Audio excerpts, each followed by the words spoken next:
또 이렇게 말씀 전하게 해주셨는데 놀라운 시간이 되시기를 예수님의 이름으로 축원합니다. 마가복음 본문 1장 27절 한 말씀만 읽었는데 요즘에 하나님께서 저에게 주신 말씀은 마가복음을 100번 읽으라 하는 그런 감동을 주셨어요. 그래서 마가복음은 신약 성경의 가장 근원이 되는 오리지널 신학자들 또 목사님들 다 연구하면서 마가복음이 제일 먼저 쓰여진 성경책이라 이렇게 알고 있고, 또 예수님에 대해서 가장 잘 설명을 해 주시는데 예수님께서 첫 번 하신 일이 마귀를 쫓는 그런 역사를 일으키셨습니다. 그랬더니 마귀, 귀신의 영이 떠나는 것을 보고 모든 사람들이 놀랐다라고 하는 이런 말씀이 오늘 본문에 있습니다. 여러 가지 본문 말씀을 다 이렇게 설명할 수도 있겠지만 제가 볼 때 우리 성결교단의 또 어른이신 이남규 목사님이 마가복음의 권위자 아니십니까? 박사학위를 마가복음에서 쓰셨다고 했는데 이 마가복음의 비밀이 또 우리 이남규 목사님이 언제 설명해 주시면 참 좋을 것 같아요. 근데 어쨌든 제가 받은 감동은 모두 다 놀랐다. Oh Lord, surprise me. 하나님 나를 놀랍게 하시옵소서. 오늘도 하나님 나를 놀랍게 하시옵소서가 많은 부흥사들의 기도의 제목이에요. 오늘 성결교단의 우리 사모님들이 저를 놀랍게 했어요. 할렐루야. 각자 음식을 가져와서 비빔밥 하나로 했는데 어찌 그리 맛이 있는지 제가 놀랐습니다. 비빔밥 각자 몰랐을 텐데 이렇게 다 믹스가 되니까 너무너무 맛있는 거예요. 할렐루야. 뭐 다 그런 건 줄 아시는데 진짜 맛있었어요. 예, 어쨌든 오늘 여기 말씀에 보니까 귀신이 나간 그것만을 놀란 게 아니에요. 어쩌면 이 예수님께서 새로운 교훈을 주실까? 권세 있는 자로다. 권세를 가지고 말씀의 권위 가지고 저렇게 선포하시고 능력이 나타났도다 하는 것을 믿은 거예요. 오늘 복음의 역사가 이렇게 나는데 마가복음 1장부터 16장까지 읽으면 한 35분 정도면 다 읽어요.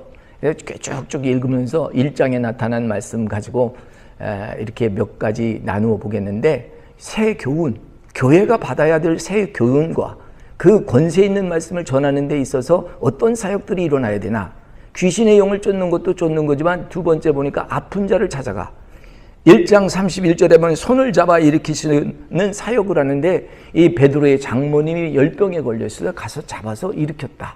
이 잡아 일으켰다는 것은 우리가 지금 부활을 지금 저를 지나고 나오는데 일어나라고 하는 게 부활이에요. 죽은 자의 손을 잡아 당기고 일어나라는 거예요. 그래서 오늘 우리는 부활의 사역을 계속 감당해야 된다. 그리고 마가복음 1장 35절에 들어가면 예수님께서 다음 사역을 위해서 이러한 일들을 쭉 하시다가 새벽 미명에 조용한 곳, 한적한 곳을 찾아가서 기도하셨단 말이죠. 왜 기도하셨을까? 아침에 일찍 새벽부터 준비하셔서 다음 사역을 위해 아버지의 생각을, 아버지의 말씀을 담기 위해서 조용한 시간을 가졌다는 거예요. 오늘 우리는 이런 것들을 회복하여야 되지 않을까. 그리고 1장 38절에 보면 전도의 사역을 위하여 이 세상에 내가 왔다라고 선포를 하세요. 예수님께서 오신 언제나 못지않은 이 세상에 오신 목적은 전도하기, 복음을 전하기 위해요. 내가 이 세상에 왔는데 가서 제자들을 부르고 파송하는 일이었습니다. 근데 이 전도하고 가서 파송하는 일이 그냥 말로 되는 게 아니에요. 자기 자신이 죽는 일, 이것을 감당하는 거예요. 교회가 그를 거절하고 친지가 그를 거절하고 모두가 거절하는 그 순간까지 거절당할 때 이것에 묵묵히 응답했던 주님을 발견하고 저는 은혜를 받습니다. 그래서 본문 전체를, 오늘 마가복음 전체를 삼았지만 이 1장 27절 모두가 놀랐다는 말씀을 근원해서 우리가 교회의 본질, 교회가 회복되어야 나가야 되는 이런 말씀을 잠시 또 제가 묵상할 수 있는 이런 시간을 주셔서, 첫째는 우리가 기도하는 집이다.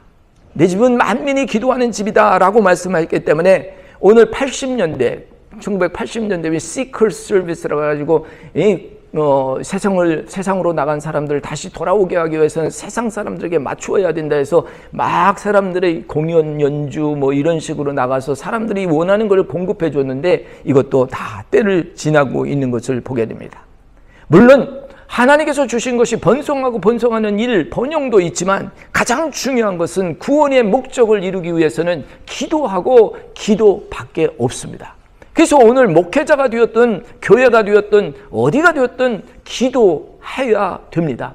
이런 이유가 나타나는 것은 다른 것이 없이 기도밖에 없다라고 하는 것을 성경은 우리에게 말씀하고 있습니다. 두 번째는 목사가 우상화가 되어서는 안 되겠다 하는 것입니다. 목사 숭배가 되어서는 안 되고 목사에게 성도가 뿌리를 내리게 해서는 절대로 안 되는데 신자들이 성경이 아닌 목사에게 순종하고 목사를 따르는 것을 보게 됩니다. 목사를 지나치게 의지하는 것을 보게 되고 제자 훈련하면 다 될 줄 알고 저도 열심히 목회 초창기에 제자 훈련을 가르쳤어요. 7년을 열심히 했는데 다 완성된 줄 알았는데 바로 그 자리에서 흩어지는 것을 보고 이것도 아니구나. 또 세계적으로 크게 성장한 우리 대한민국에 있는 교회가 한 교회가 교단을 이룰 정도로 큰 데가 있어요. 그래서 무슨 맨 해가지고 얘기하는데 공격하는 게 아니에요. 잘하시고 잘했지만 교회가 우상이 되고 목사가 우상이 되게 해서 예수님을 떠나버리면 안 된다라고 하는 말씀입니다.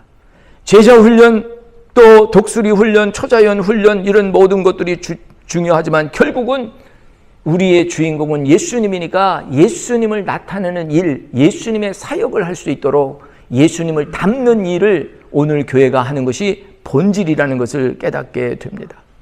그리고 세 번째는 세상의 죄를 인정하는 교회가 되어서는 절대로 안 된다 하는 것을 저는 깨닫습니다. 신신학을 하고 보편성을 인정하고 또 다양성을 인정하는 목사로서 쉽게 이게 저한테는 와 닿지 않는 말씀이었습니다. 그래도 된다 이렇게 생각하고 다 받아들였지만 성결, 교회가 구별되어야 되고 하나님 앞에 이렇게 완전히 거룩하게 서야 되지 이 거룩을 없애버리고 세상에 따라갔던 그러한 모습이 얼마나 지금 마음에 와닿는지 몰라요. 교회가 정치, 음악 콘서트장이 되어서는 안 된다. 교회는 반드시 기도하는 교회로 회복되어야 된다라고 하는 것을 깨닫습니다. 때로는 정치인도 세우고 때로는 예술인들 세우고 다 좋아요. 복음 간증들이 있으니까. 그렇지만 그곳으로 사람을 모으려고 하는 것이 되어서는 안 되고 내 집은 기도하는 집이다. 한두 사람이 들어와도 기도하는 이 기도의 장을 열어야 된다고 하는 것을 보게 됩니다. 그리고 또 네 번째로는 교회가 설교도 중요하고 조직도 중요해요. 그래서 발전하고 체크하고 뭐 다 좋은데 조직도 설교도 그것도 본질은 아닌 것 같습니다. 기도가 본질이라고 하는 것을 우리는 깨닫고 기독교 역사 자체가 기도의 역사고 오순절 다락방의 사건은 기도의 사건이었어요. 모여서 전심으로 기도할 때 합심해서 기도할 때 성령이 강림했던 것을 보게 됩니다. 그래서 성령의 강림을 통해서 하나님의 복음이 전 세계로 나갔던 것을 보게 될 때 기도 없이는 아무것도 안 된다는 거예요. 우리는 설교를 잘할 수 있어요. 그리고 조직도 짤 수 있어요. 세밀하게 셀 조직, 좀 조직을 만들 수 있어요. 그렇지만 가장 중요한 것은 기도밖에 없습니다. 하나님이 우리의 기도를 응답하신다고 약속해 주십니다. 영적 세계를 인정하고 우리가 눈에 보이는 세계도 중요하지만 눈에 보이지 않는 세계가 더 크고 더 넓은 것을 알고 이 보이지 않는 세계를 향하여 우리가 자꾸 들어가야 됩니다. 우리의 싸움은 혈과 육이 아니요 우리의 싸움은 마귀와 정사와 권세 잡은 자들에게 향하고 있기 때문에 하나님께서는 우리를 초청하여서 에레미야 29장 11절 말씀하십니다. 너희가 전심으로 나의 얼굴을 찾으라. 너희를 향한 나의 생각은 재앙이 아니라 평안이요 너희에게 미래와 장래를 주는 것이다. 너희가 내게 부르짖으면 내게 와서 기도하면 내가 너희 기도를 들을 것이요 너희가 온 마음으로 나를 구하고 찾을 것이요 나를 만나게 되리라. 여기서 중요한 것이 있어요. 너희가 나에게 와서 부르짖으면 내게 와서 기도하면 come and pray. 이 굉장히 중요한 거예요. 초창기 개척교회 할 때 저는 열정을 다했습니다. 하나님, 우리 어린이들 학생들밖에 없어요. 40일 기도를 선포했는데 야, 할 사람이 별로 없는 것 같아요. 근데 할 사람은 꼭 나밖에 없는 것 같아. 그런데 장로님들이 책임이 있으시니까 두 분이 같이 와서 기도를 하더라고. 근데 40일을 끝날 때, 야, 놀랍게 40명이 오더라고요. 기도를 망설이고 있는 건 나지 성도들은 아니에요. 기도를 선포하게 될 때 하나님 문을 열어주세요 했던 사람들은 몰려오기 시작합니다. 오늘 기도가 떠난 것을 우리가 안타까우며 하나님 내 속에 하나님의 영을 새롭게 하여 주시옵소서. 우리가 부르짖는 기도 때로는 할 수 있어야 돼요. 묵상하는 기도 좋지만 물에 빠져 있는데 어떻게 나를 건져주기만 기다립니까? 안달복달 외쳐야 될 줄 믿습니다. 다 시즌이 있어요. 그냥 가만히 있을 때도 있지만 부르짖을 때가 있는데 에레미야 선지자가 지금 말씀하는 것은 하나님의 말씀을 전달하고 있어요. 너희가 어렵고 힘드냐? 걱정하지 말라. 내가 지금 주는 이것은 너희에게 평안을 주려고 하는 것이 너희에게 해를 주려고 하는 것이 아니다. 내가 너희에게 장래와 희망과 소망을 주려고 하는 것이다. 이 말씀을 들으니까요, 잠깐 어려움이 하나님께서 나에게 희망과 소망을 주려고 하는 것이구나 하고 깨닫고 하나님 앞에 감사를 드리게 됩니다. 너희가 전심으로 나를 찾으면 나를 만나게 될 것이다 약속해 주셨어요. 이거 하나님 말씀 아닙니까? 그래서 오늘 조직과 설교 이것도 중요하지만 가장 중요한 것은 내가 주님을 내 속에 담고 있느냐, 이게 중요한 거예요. 내 속에 담고 있는 것은 기도밖에 없더라고요. 다섯 번째, 교회에 회복해야 되는 것은 예수의 이름을 말하는 교회가 되어야 돼요. 예수의 피를 증거하는 교회가 되어야 돼요. 참된 평안과 쉼이 예수의 증거로 나타나기 때문에 오늘 예수의 증거가 예수님이 말씀하니까 저 사람 새 권세 가졌네, 새 교훈을 가졌네 하고 사람들이 다 놀라 자빠진 거예요.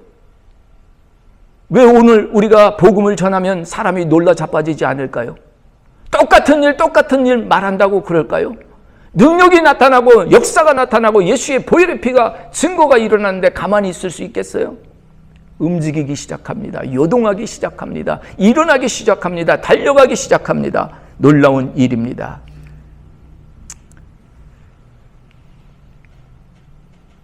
우리는 설교하는 것이 아니라 증언하는 것이라고 옛날 김준기 목사님이 와서 설교하실 때 얘기를 하더라고요. 설교라고 하지 말고 증언이라고 하라. 삶 속에 나타나는 하나님의 역사를 간증하는 시간으로 이야기하라. 예수님이 내 속에서 어떻게, 예수님이 나를 통해서 무엇을 하셨나? 참 지난번 영어 설교를 한 번 하고 제가 되게 회개를 했어요. 웬 자랑이 그렇게 많은지, 웬 과거가 그렇게 많은지 쭉 과거를 열거하고 있더라고. 그래서 죄송합니다 하나님. 하나님의 나라는 here and now, 지금, 그리고 여기에 하나님의 역사가 일어나야 되는 거예요. 여기에 모인 사람들이 지금 감동을 받아야 되고 하나님의 역사에 동참하고 내가 들어가야 되는 그런 것을 느끼게 될 때 하나님이 그래서 나를 흔들어 주시지 않을까. 나이가 들면 은퇴하면 말할 기회가 없대요. 설교할 기회가 없대요. 그래서 강단 한번 주어지면 길게 설교를 한대요. 그래서 이 노트 설교를 해야 된대요. 그래서 제가 노트 설교를 하니까 아마 15분이나 20분 안에 끝날 거예요. 안 그러면 왔다 갔다 하고 막 그냥 이렇게 막 그냥 중언부언 하는 것 같아요. 그래서 아이고 주여 깨닫게 해주셔서 감사합니다. 목회자는 설교자가 아니고 증언자가 되어야 됩니다. 하나님의 하신 일을 말씀해야 됩니다. 그럼 이용수 목사님 지금 증언 한번 해보세요. 증언은 다른 게 아니에요. 저와 여러분이 한 교단에 속하고 여러분이 와서 여기에 말씀을 같이 대하고 기도하는 것, 이것 자체가 기적입니다. 도저히 있을 수 없는 일이 일어났고 그 일이 진행되고 있다라고 하는 사실, 저는 하나님 앞에 감동하고 감격할 수밖에 없습니다. 이게 나의 간증이요, 나의 은혜입니다. 내 삶 속에 나타나는 하나님의 간증하는 것, 이것을 보여줄 때 사람들은 따라올 수 있어요. 변호사가 흰눈이 잔뜩 쌓인 곳에서 퇴근해서 집에 돌아오는데 술을 잔뜩 먹고 집으로 들어갔는데 삐뚤빼뚤 흔들리면서 걸어갔어요. 그랬더니 뒤에 딸이 따라오는데 아빠의 발자국을 딱딱 밟으면서 삐뚤빼뚤 아빠가 흔들리는 대로 따라오는 거예요. 이 변호사 양반이 깜짝 놀랐어요. 내가 술을 먹고 정신없이 이렇게 거니까 내 딸이 이렇게 뒤를 따라오는구나. 내가 정신 차려야지 하고 회개했대요. 오늘 우리 목회자가 회개하는 목회자 되시기를 저 자신이 먼저 원하고 고백합니다. 담는 것보다는 비워내는 시간이 이제 우리에게 왔습니다. 50대까지는 열심히 담았지만 50대 이후에는 이제는 채우기만 해서는 안 됩니다.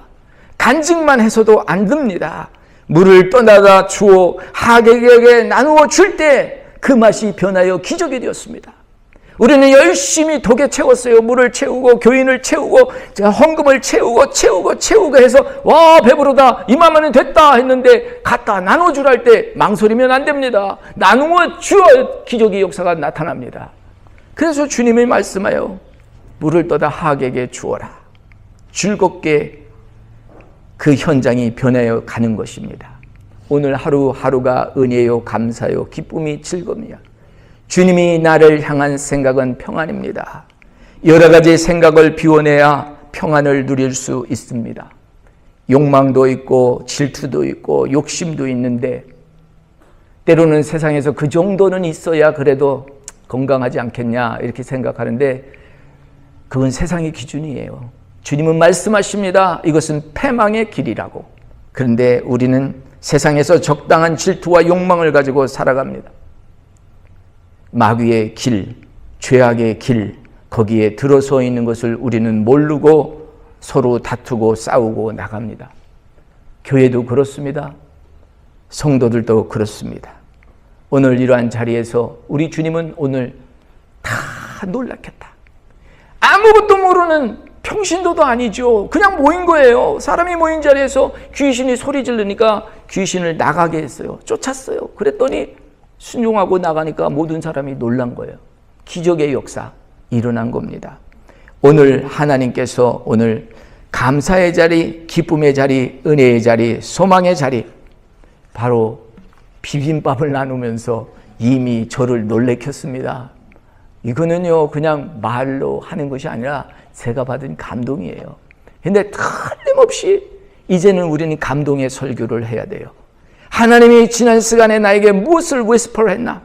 회장님이 말씀을 주셨는데 또 이렇게 보니까 설교할 분들이 별로 또 없고 제가 또 새로 왔으니까 또 하라고 하시는 것 같아서 순종합니다 했는데 막막해요. 뭐를 말씀하셔야 되는지. 근데 가만히 보니까 마가복음을 읽고 있는데 마가복음 전체가 은혜인데 1장 27절에서 한 절에서 놀란 거예요. 새 교훈, 새 권세. 우리의 복음은 권세 있는 복음입니다. 하나님께서 저와 목회자들의 입술을 통해서 선포되는 말씀을 책임져 주십니다. 예수님이 하나님의 아들로 이 땅에 오셨기 때문에 아들이 선포한 것을 하나님이 책임져 주셨어요. 우리의 모든 언어와 행실을 책임져 주시는 하나님께 합당한 거룩함을 드릴 수 있는 저와 여러분들 되시기를 예수님의 이름으로 축원합니다. 아멘. 기도하겠습니다. 하나님 아버지 감사합니다. 우리의 부족함에도 주님 저희들 불러주시고 하나님을 의지하는 마음을 주심을 감사합니다. 오늘 아버지 하나님여 더 내려놓게 하시고 더 비게 하시고 하나님 이제는 아버지 하나님여 비우는 것이 채우는 것보다 더 즐거운 시간이 되게 하심을 감사합니다. 하나님의 기적의 방법으로 오늘 말씀대로 우리 목회자의 현장들이 기적의 현장들 되게 하시고 교회들이 기도의 현장이 되게 하셔서 아버지 응답을 맛보는 성도들이 가득 차게 하여 주시고 물을 떠다 줄 때 포도주로 변하여 아버지 하나님여 새 생명이 역사하는 놀라운 우리 성결교단 성결교회 이 밴쿠버 지역교회가 되게 하여 주시옵시고 특별히 우리 목사님들 많이 지치고 힘듭니다. 하나님 감싸주시고 사모님들에게 큰 위로를 주시고 아버지 격려하여 주셔서 아버지 이 복된 일 동참하게 하시니 감사합니다라는 고백이 나오게 하여 주시옵소서. 오늘도 주께서 저희들 놀랍게 하시고 귀한 교제의 시간 주심을 감사하며 예수님의 이름으로 기도하옵나이다. 아멘.